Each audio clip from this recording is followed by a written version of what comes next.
All right, Year 12s. Here we are back at remote learning, and here's me making a video again. So hopefully I remember how to do all this. Now today your learning intention is using your CAS to find the R value, or what we call Pearson's correlation coefficient, from numerical data. So you'll be given two sets of data. You'll need to enter them into your calculator and spit out an R value. I'm also going to show you how to do it by hand for just one example. Now, to be successful, you have to remember that today's lesson's a skill check for that outcome 3, which is use of your CAS calculators. So you will need to be able to use your CAS to find R. And if you need a little extra practice, there's a skill sheet here on sector.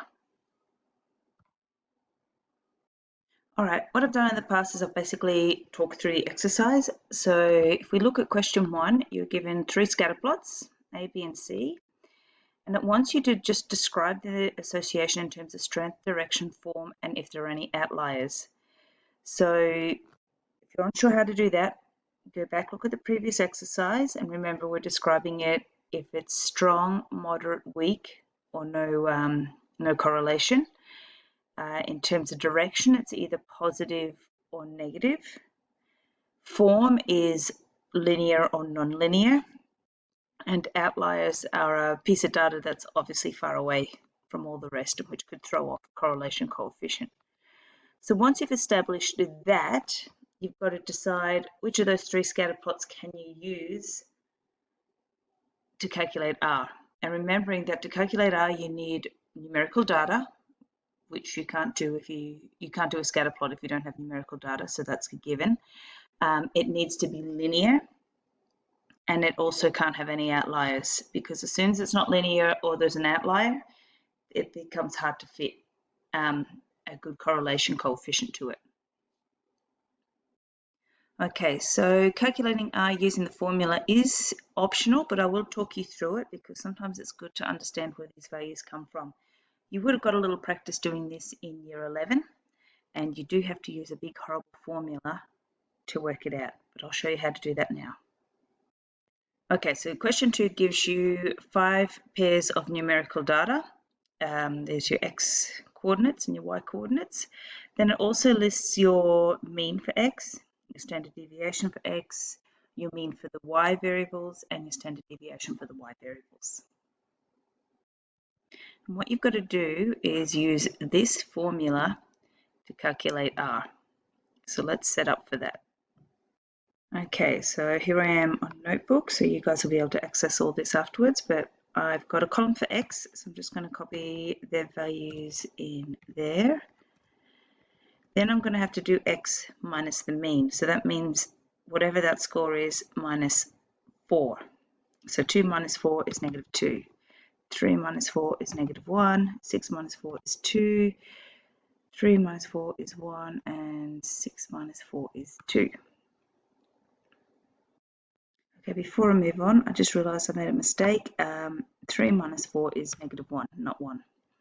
Now, when you tally all these up, it should come back to 0. So minus 2, minus 1, minus another one is negative 4, plus 2, that's 4. So it all cancels out to 0. All right, let's do the same for Y. Y minus the mean of Y, which is 5. So 1 minus 5 is negative 4.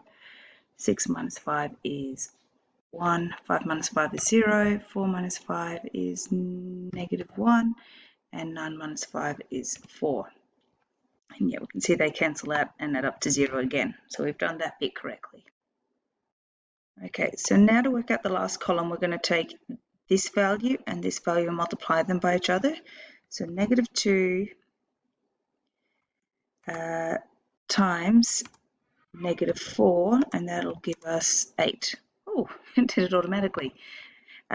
Negative 1 times 1, see if it does it automatically for me. It does, it's negative 1.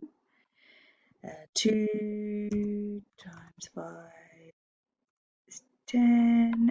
Negative 1 times negative 1, oops, a daisy, is 1. So remember, if you don't know your directed numbers and how negatives can affect, you could end up with a little bit of trouble here. 2 times 4 is 8. And then we add all these values up. So 8 minus 1 is 7, plus 10 is 17, plus 1 is 18, plus 8 is 26. But we're not done yet. All we've done, if this will scroll up for me, there we go. All we've done is that whole table is how we solve the top line. We still have to do the bottom line. Okay, so I've replaced the top line with the 26 that we just worked out. Now your n is the number of scores. So that was 5 pairs of data. So it's 5 minus 1. And we're going to multiply that by, instead of the standard deviation of x, we're going to type in this value. So let's get rid of that. And it's 1.871.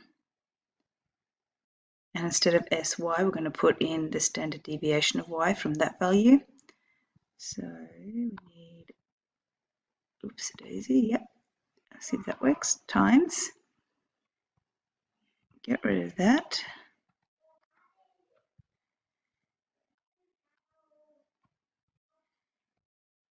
Just do it that way.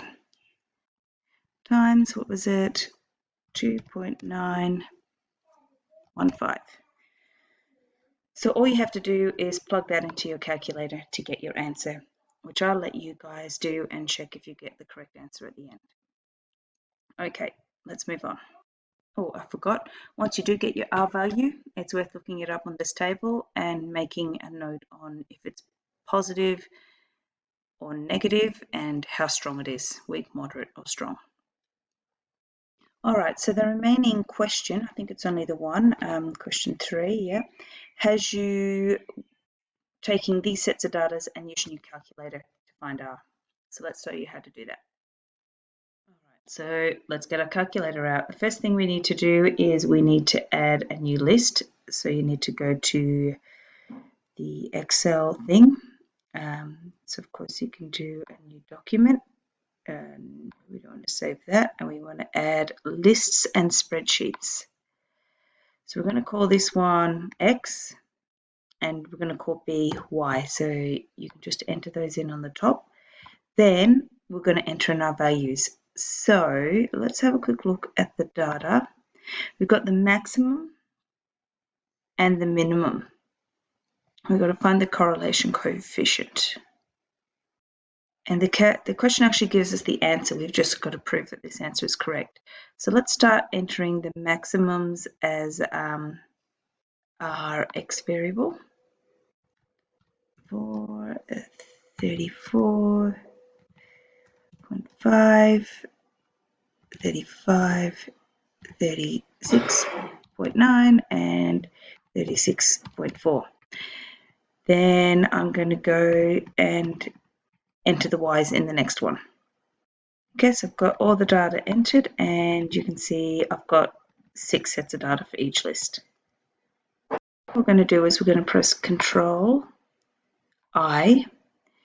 We're going to add a calculation, so that's the first option. We're going to go to our little book and find the catalog. We want to go to 1, and we want to go to C for we're looking for core mat. Alternatively, you can just type it in using your keypad. There we go, core mat. That's what we want. And I think we just say X, Y, because we called it X and Y, and it should come up with, there we go, 8.17597, and that rounds off to 8.18, which is what we wanted. Okay, so again, this chapter 3, you're making sure that you've got the skill check and that you can get the answer that they're telling you to get. Remember, if you look on sector, oops, a daisy, there it is. I've got an extra skill sheet there for you as well. Okay.